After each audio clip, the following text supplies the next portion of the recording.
All right, and we are live on the internet. Yay. Yay. Hello to our lovely audience and also the people who are watching the VODs later, perhaps. I am Actual Wizard, your host, and with me today, my new co-host, the Fox. Say hello. Oh, Yeah. glad to be here. Excited to be here. Excited even. Wow. Excited to be here. I did some homework so that I could Nice. actually Yeah. be useful here.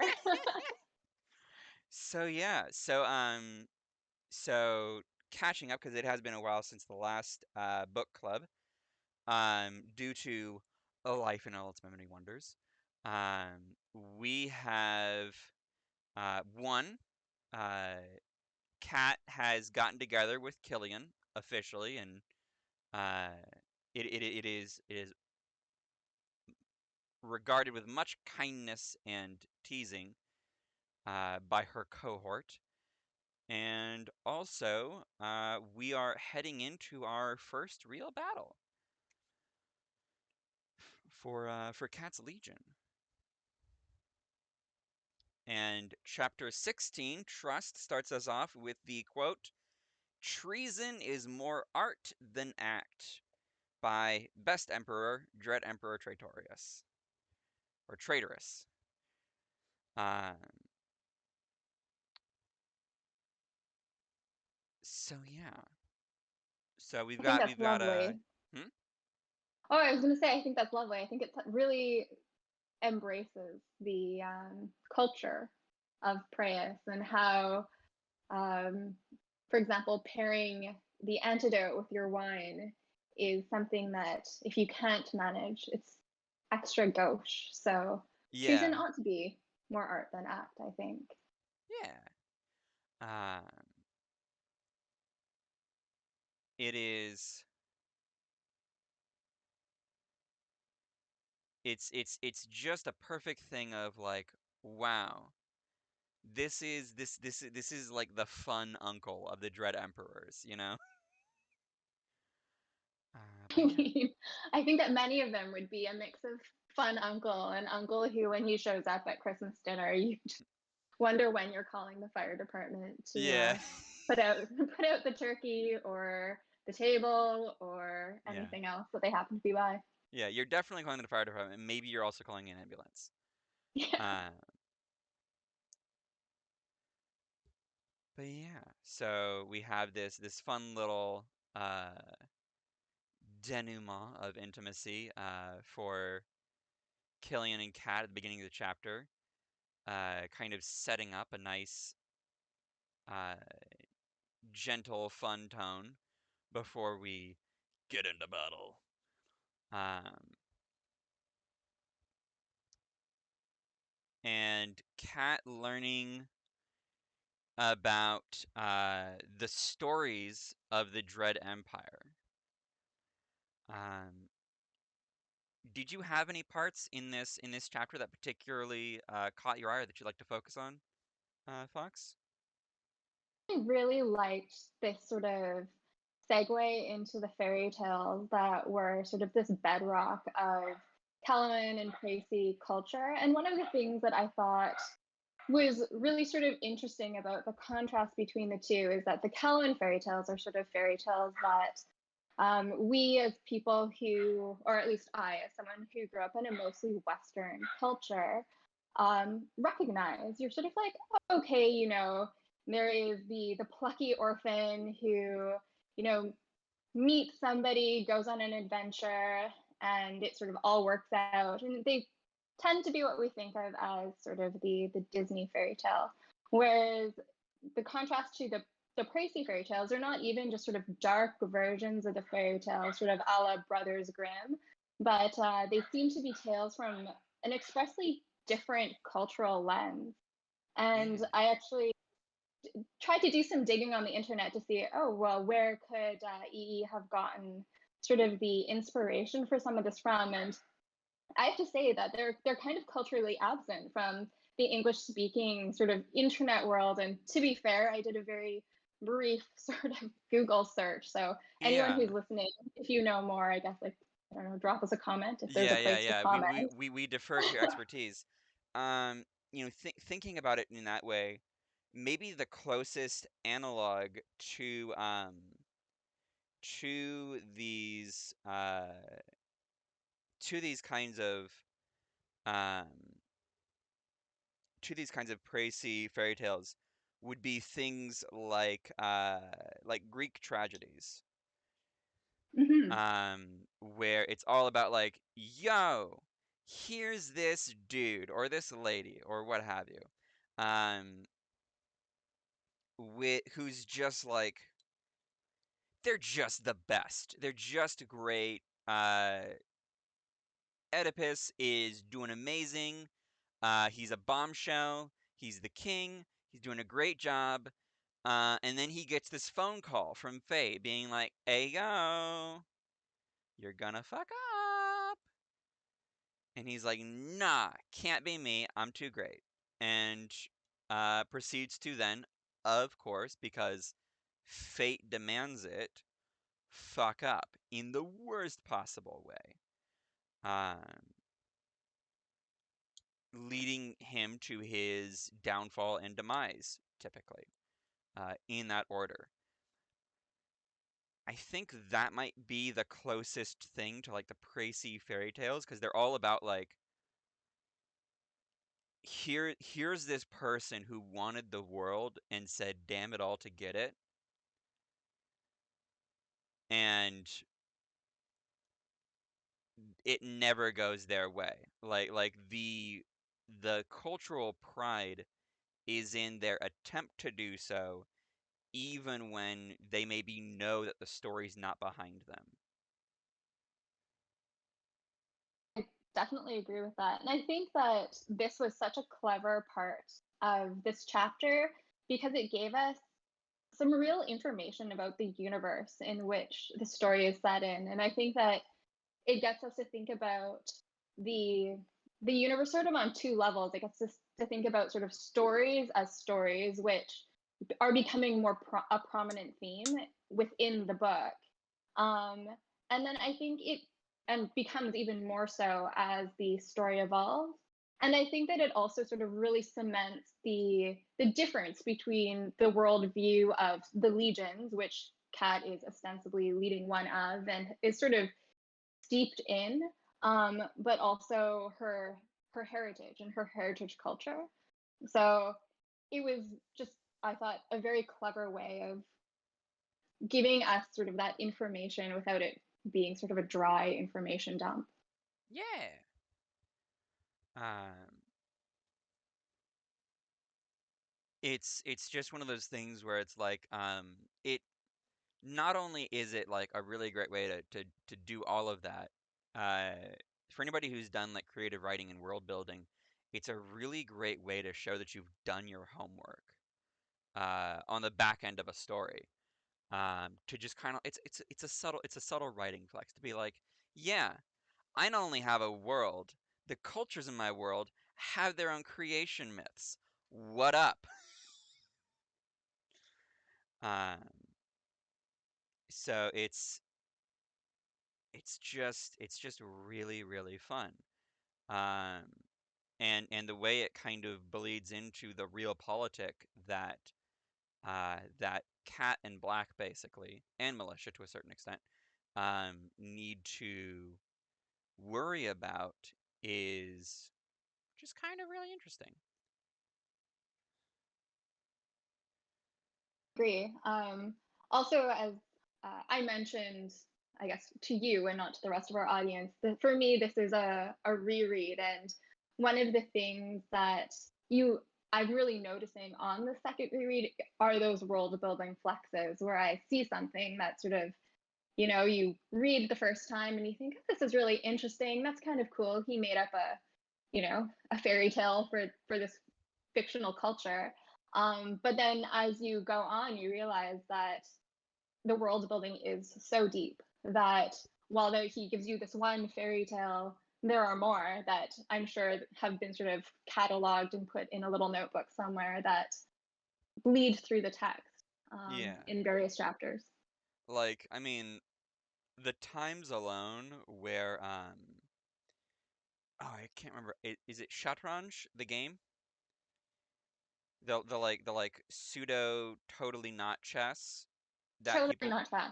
Yeah, the totally not chess. Um the the totally not chess that like people in Praise play as like their foreground repartee um is just phenomenal how much it gets kind of like woven back into the story, especially when it gets compared to other games later on. Yeah. But and you also talked about maybe we'll talk about it down the line, but I do want to make sure that we get in a word on your fantastic thoughts about Masego in this chunk. I think that I picked out some pieces of chapter 16 that I thought sort of exemplified sort of his character. I guess I'll call it development, but also chapter 17. So I don't know if we want to sort of move along in the sort of the text and then circle back. Yeah. So let's see. Is there anything in here? Uh,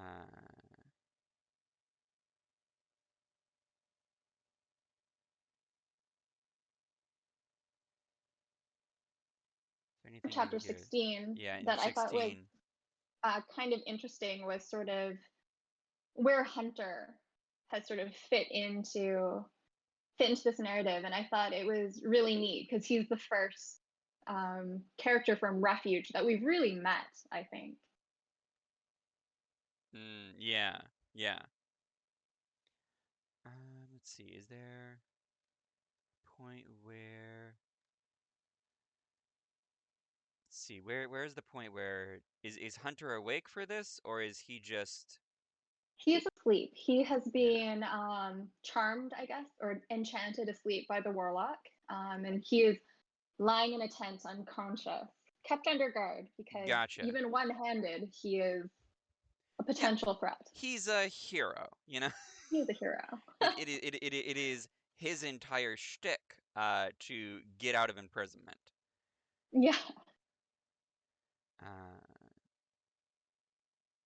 I do feel one of the 200 heroic axioms probably addresses his situation. yeah, and the 200 heroic axioms are in their own way.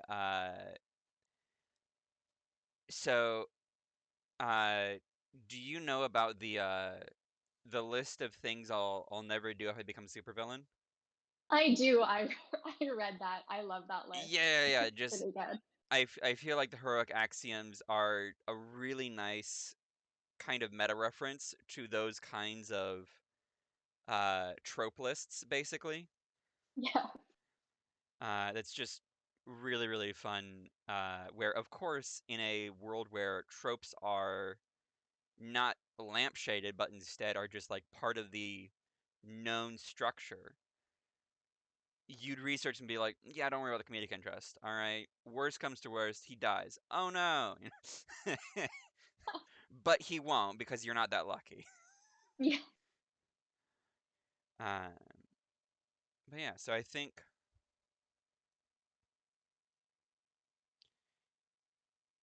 Uh, oh, oh shit! I almost forgot.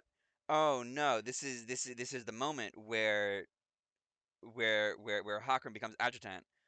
Oh, The dippity. end. Yeah. Yes. So Yeah. shall Oh, we the skip to ending of that this is part? so good. Yes. All right. Um, like there are there EE is fantastic at writing dialogue, but I think his strength really shines when a character has to give a speech of some kind, you know. He's Monologuing. phenomenal at monologues. Um, In a mood, I just think. hmm?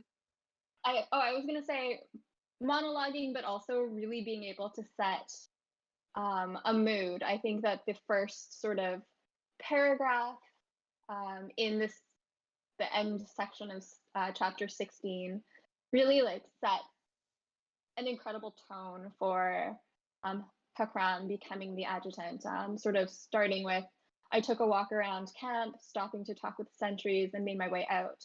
Juniper had chosen a place close to a hill for us to stop today, the kind of low slope that occasionally dotted the landscape in this part of Callow. It was a half moon out tonight, and I breathed in the night breeze with a sigh of pleasure. I just thought that just really sets like this beautiful sort of nighttime scene that seems calm. He mentions that the camp might not smell as bad as a city. I mean, I guess pre-plumbing, Yeah. but that there is still like 2,000 soldiers. Not the smell isn't something to dismiss, um, and sort of all of that really places me at least sort of in sort of like that semi-wilderness that I can draw up in my mind or that I've seen on TV, and I just thought it was such a poignant setting for the moment here. Yeah. Yeah. Um, he um, it's the dialogue that the dialogue that starts off this chunk is just like it's so beautifully efficient in that uh a lot of times you can get her anger in the words through just the terseness, uh the brevity of it, Mm-hmm. Hakram tries to say, she says, "I'm transferring them and her to your direct command. I have a job for you. Hunting rats, is it?" And Hakram trying to add a bit of levity to it, and she just responds back, "All of them, Hakram. I want all of Eris's informants found." Is just wonderful. Of like, haha, no, no, no, this needs to be done, otherwise we can't win. Um, And I think it really sort of sets, um, I guess, the stage for the adversarial relationship between Kat and Eris sort of moving forward because previous to this, if I remember, we sort of see her in the tower in Ada, and as well as they had an encounter where there was an assassination attempt. And both of those sort of felt like a little bit like, oh, nothing, not nothing to worry about, but it made Eris seem less of a threat. But this really sort of puts into prominence like no, like this is something serious. yeah, yeah, yeah, yeah, yeah. Because the assassination attempts have all been put as kind of in the background. Yeah, whatever. Assassins come, we kill them. Fine, whatever. Mm. Um, and the initial bits of diplomacy are just like, oh, these are just court games that I've lost because I'm not a diplomat. Um, so I think what's really cool here is before this chapter, Catherine talks to Militia and ends up and gets asked like, "What is it that you want?" What she gets asked by Militia, "What is it you want?" And now here she is trying to do the same thing for Hakram. Uh, Yeah. and learning something very different than what potentially Militia learned from her. Uh, And I think too here in this part of the chapter, you really get to what I'll call sort of a bedrock view of their relationship where she asks herself, like, trust him or not. yeah, And it's that extension of trust that I think makes her relationship with Hakram sort of different and distinct from other relationships that we see in the story, and particularly in the story going forward with a number of the other villains that we sort of encounter in the next few chapters. Yeah, yeah. I mean, first off, she's probably the only villain with a partner that she actually trusts and is like that she trusts will never ever think of betraying her and that she would never think of betraying. Yeah. You know, and it's that kind of thing which ends up making them such a dynamite duo. Um, we and I think this is great because this chunk also gives us probably one of the core sympathetic moments for Hakram. You know, the guy is usually content with being in the sideline, and being fairly reserved and just kind of like going with the flow.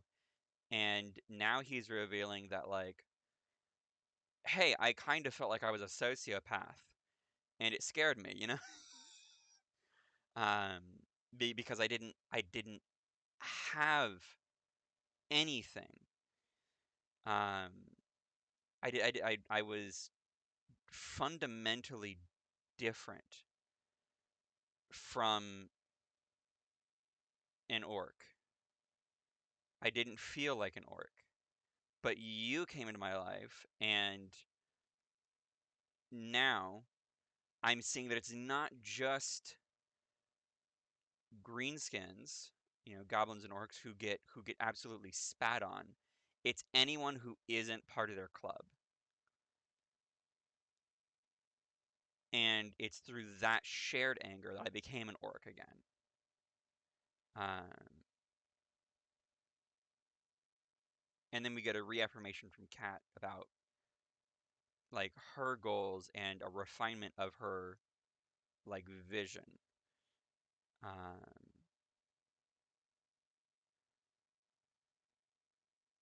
To one of the really sort of interesting things about sort of Hakram's personality and sort of this growth moment for him is when you think of it in sort of a more present day context. He grew up in the steppes.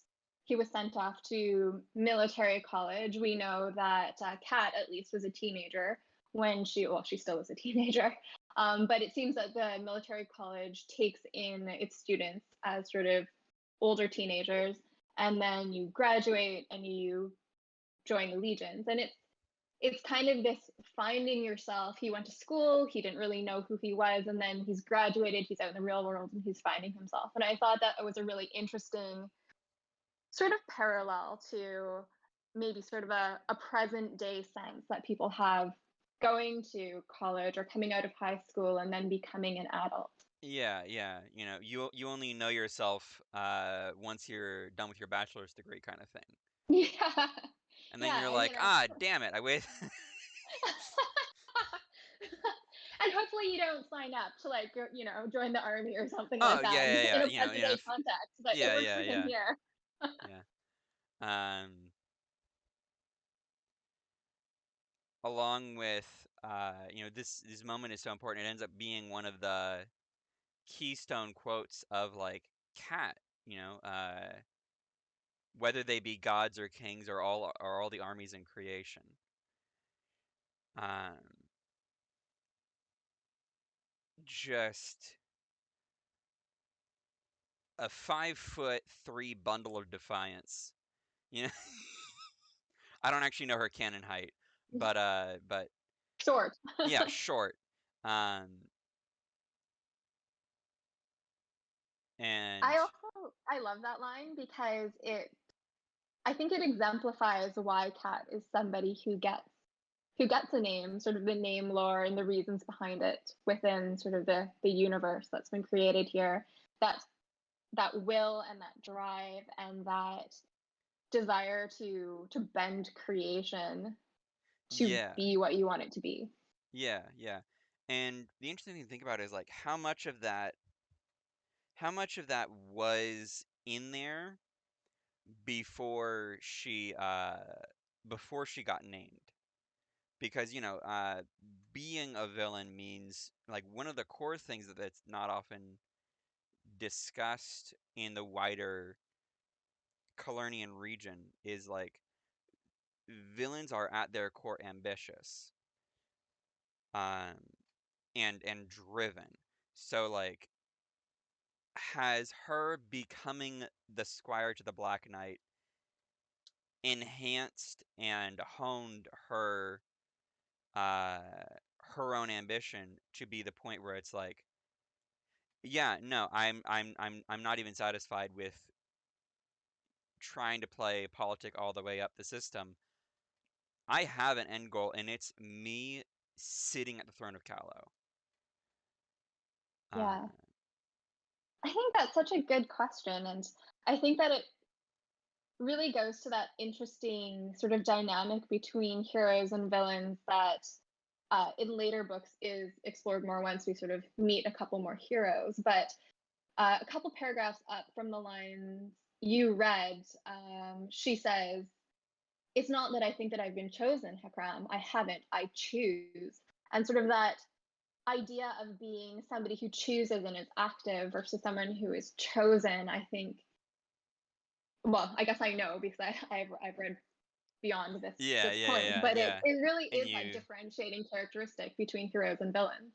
yeah, yeah, yeah. Seeing the difference in determination, especially some of the truly ungodly powerful heroes in the series, Mm-hmm. who we won't spoil because, you know, uh, Yeah, no spoilers. yeah, if you know, you know, um,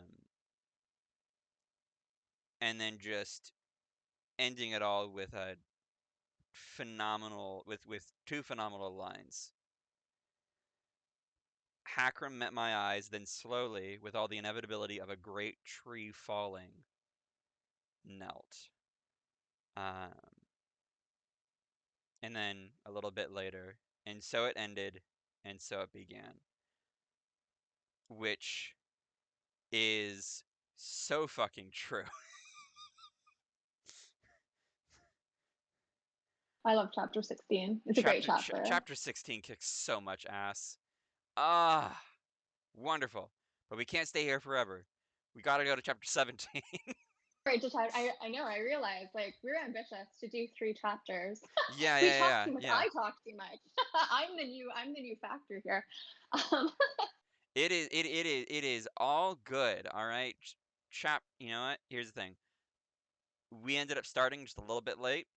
Um, I think if we start right on the dot for 6:30, then we'll be good. Next week. But for this one, it's just gonna have to be a little bit. We're gonna have to kind of speed run the next chunks. Great. Uh, Hey, cool. yeah, yeah. We're still kind of on budget. With about 30 minutes for no. Never mind. We got 50 minutes for each of these next chapters. Okay. Talk faster. Yeah. Okay. So name dream happens. Uh, and Black is having his little pre-battle meeting with his friends, with the hashtag squad, and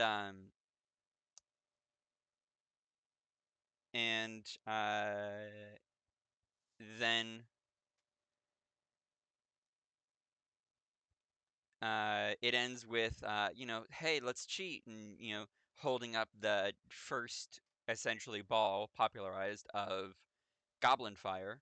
There's a new It's age amazing. coming, and we're gonna drag it in, and we're gonna drag them into it, kicking and screaming if necessary. Um, you want to plan, apprentice? He said. We're going to play with fire. Yeah.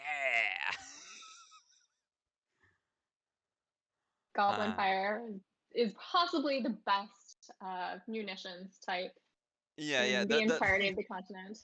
The best and worst. Yeah. Cool.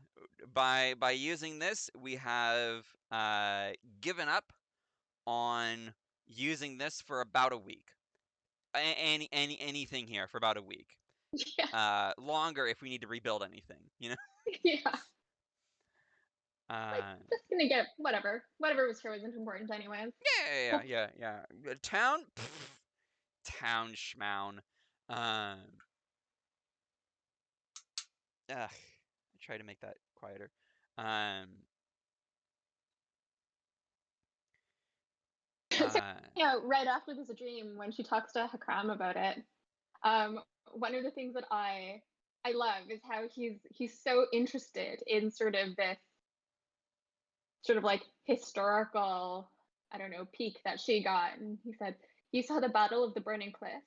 They still tell stories about that, you know." And he's so interested, and I think that that's one of those really neat things about his character development. So I guess we sort of know that he might have been a sociopath.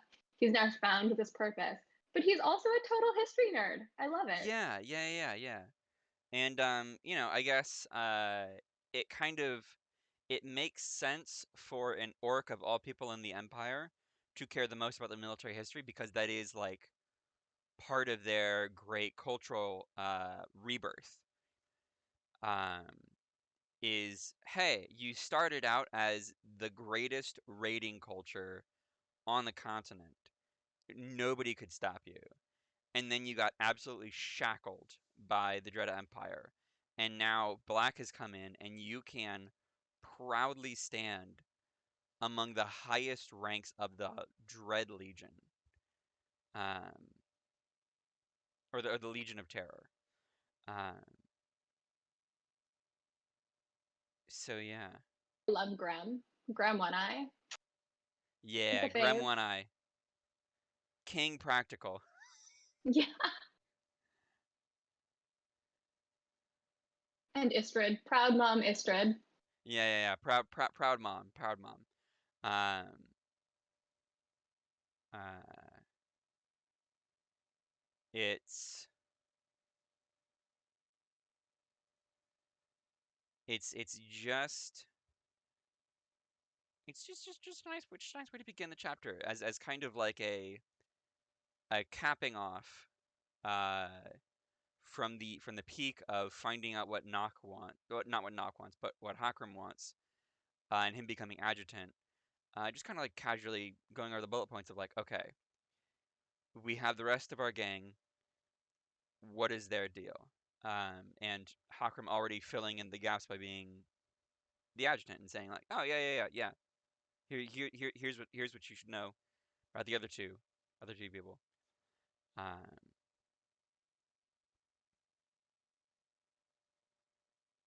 They sort of kept Hoon as sort of a blank slate.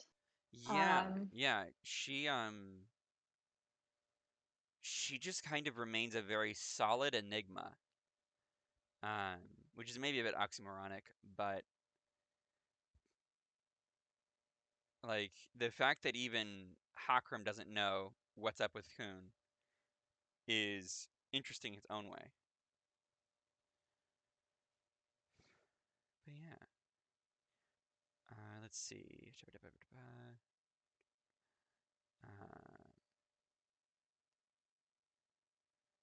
Nock is unable to follow regulations. this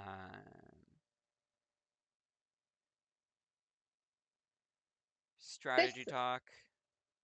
this part, going back to what we were saying about Mizego's character development, one Hmm. of the sort of lines that jumped out at me was, let me just see, sort of a bit halfway down, Juniper says her piece. They talk a bit, and then she agrees.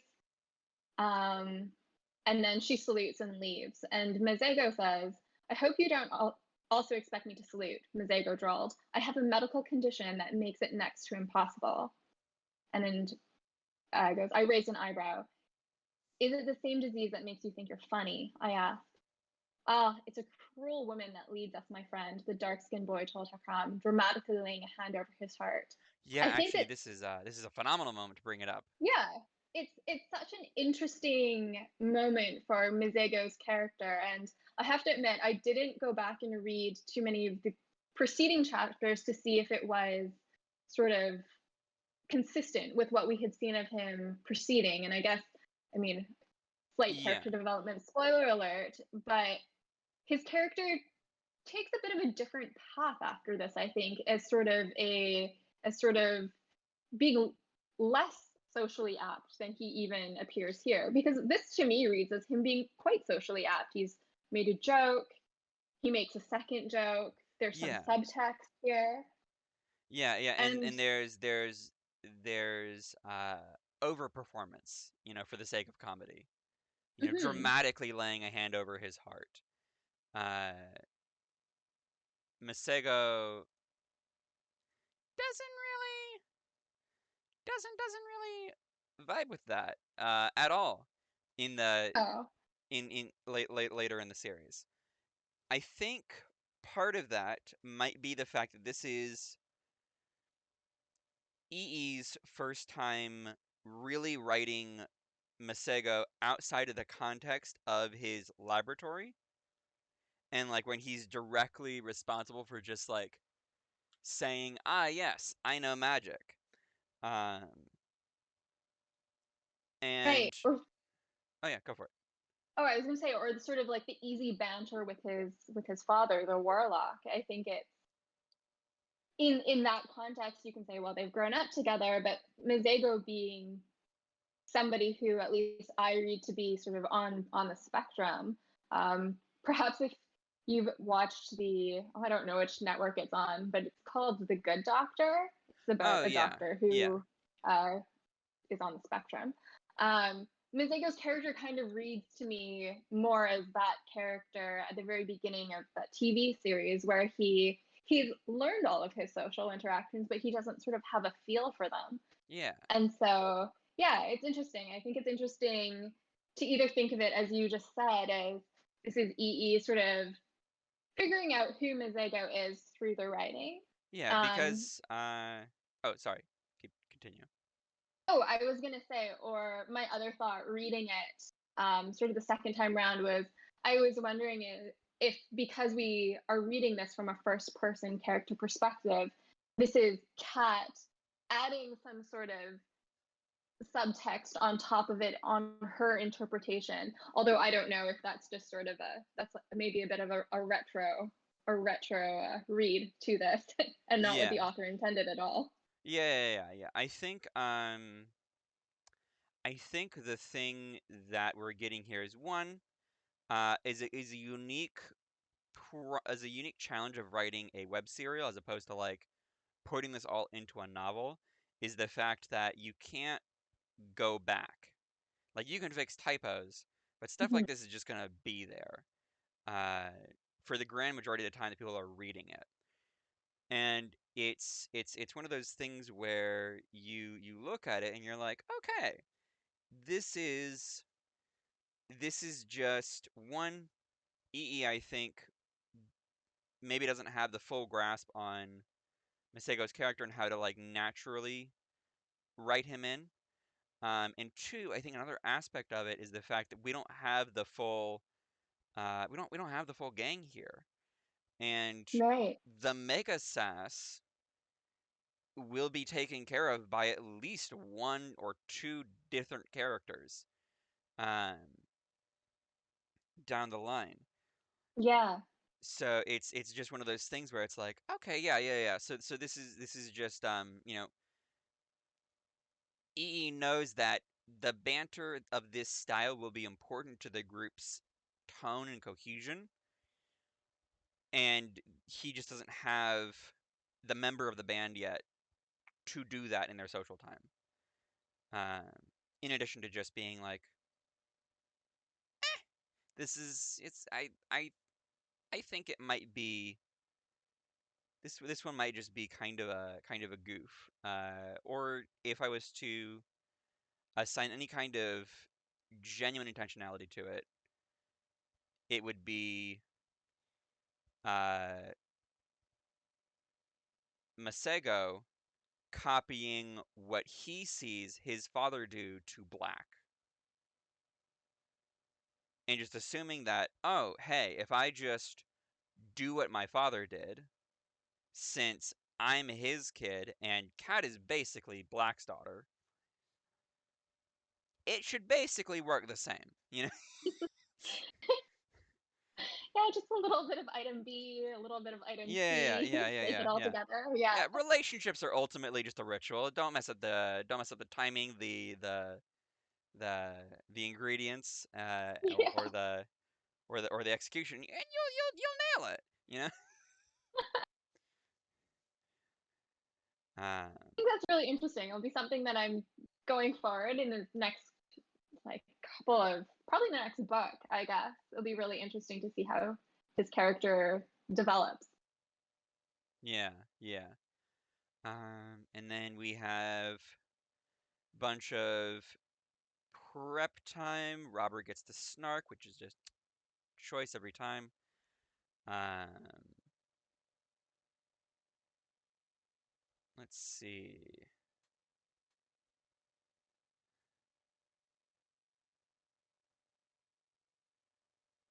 There was where's the thing?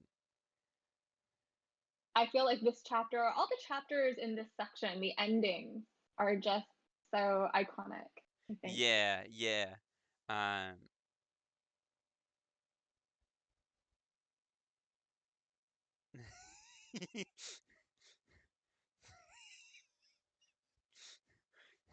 just these couple of moments of because of those prancing knights with their glorified pig stickers that they were going to be my 15th, they had another goddamn thing coming. Ah, not Grin with a distinct undertone of satisfaction. Looks like we're going to win this one. I'm sorry, are we missing? Have I missed something? Are we not outnumbered on top of a pile of mud with no way of retreating anymore? Because that would be something of a relief, actually. She's doing the face warlocks get. Doesn't matter what they throw at us now, we're gonna eat them alive. I don't do a face, I cut in, mildly offended. Hakram, tell them I don't do a face.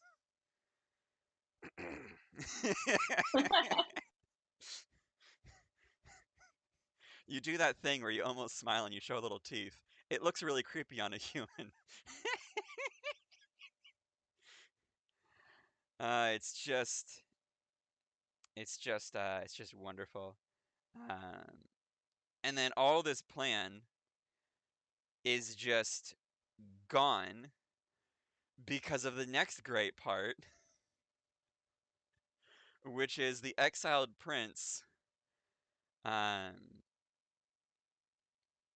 rolling out and saying like, "Foul minions of the dark."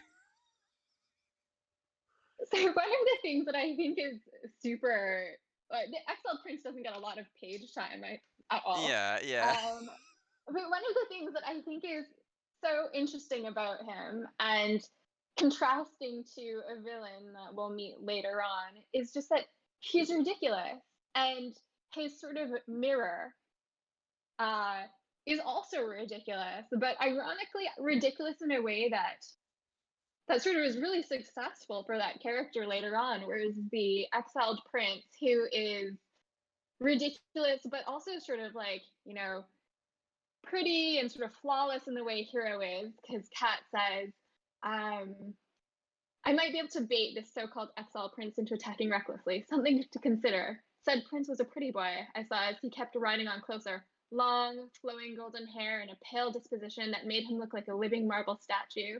So he's sort of like this perfect embodiment of heroism, yeah, who's also ridiculous. And then the mirror character who we'll meet later is similarly ridiculous, but is yeah. sort of that complete foil, yet so much more successful. Oh, see, here's the thing. I wasn't even thinking of the Mirror Knight. I was thinking of his uncle, No, I'm Kairos. thinking of his uncle. I'm thinking of his uncle too. Hey, spoiler. Oh, okay. Sorry, I misheard you. Yeah, no, cause one, Kairos is just great. Oh, And fast. that man just aims to be a traitorous the entire way through. Uh, but yeah, so just ah, beautiful character writing here of the first real hero, not the anti-hero like William, but just like da da da da. Um, and is he starting a monologue? Huh. I didn't think people actually did that. I mean, I've read about it, but this is a little surreal. Let the witch that commands you step forward and meet me in single combat. I wish I was a witch. My life would be so much easier if I could set people on fire with my mind. Um, and Masego again showing kind of like a variety of humor that we won't see from him later in the story. He's royalty, legate. It's not a trap. All that crown wearing has simply atrophied the part of the brain us mere presents get common sense from. And then one of the first big memes of Practical Guide to Evil. Correct me if I'm wrong. That's correct. That's effective killing range for our crossbows. And I was thinking about shooting him. Can we actually do that? I don't think ever I can't think of a reason we couldn't. He's not here under a flag of truce, and even if he was, we have no treaties with the rebels. It seems rather unsporting of us, you know? And then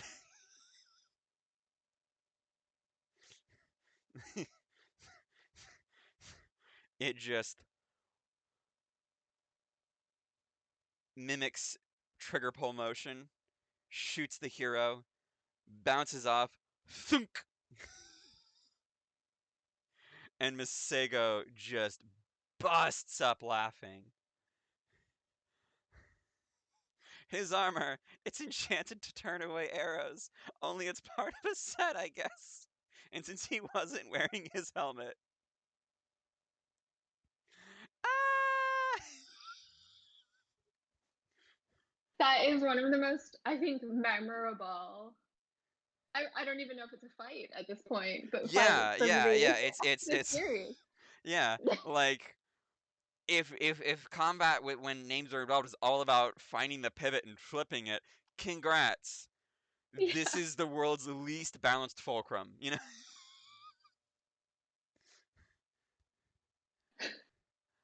But God. also such a learning, such a teaching moment. Like always wear your helmet. Yeah, yeah. Always wear your helmet, all right? Yeah. Kids, don't try this at home. Also, always wear your helmet. It could be part of an enchanted set. And everyone knows set bonuses are why we wear armor. Yeah. Exactly. Yeah. Okay. With with the little bit of time we have left, uh, do we? Okay. Here's a decision. We can offset chapter 18 for next week and start maybe a little bit earlier. Um, start properly at 6:30, and we'll actually get through chapter 18 and then the other chapters we would mean to read that week. Or do we want to try and just kind of bully through and end wherever we end, time wise? Possibly we can pair chapter 18 with the others because it's, I feel like killing the exiled prince or accidentally killing the exiled prince. I don't know. Would this even be murder? I mean, there was an intent, I but mean, no one actually thought it was going to happen. yeah, It's kind of a high point, and then there's a few chapters of the battle wrapping up. So I think that pairing 18 with them could work out. yeah, yeah, yeah. So let's go ahead and we'll end a little bit early, and we'll just throw in 18 with the rest of it, which will be uh, 19, 20, and 21. So 18 through 21 will be next week. Before we sign off, um, Fox, did you have do you have any online things you do which you would like to plug during this time? I don't actually. This is sort of my first foray into exciting things that are not work All right. because I guess I guess that means I'm a huge workaholic. That's terrible. But this is delightful. Yeah, yeah, yeah, yeah. And as always, for anyone watching this stream, congrats, you found the one thing I do. Um, uh, hopefully I'll be opening up more stream days for more fun things. Um, I think Friday we'll be having our first reopening of the CompCon workshop, uh, where we code homebrew stuff. But yeah, other than that, Sounds like so much fun. yeah, see you all next book club. And yeah.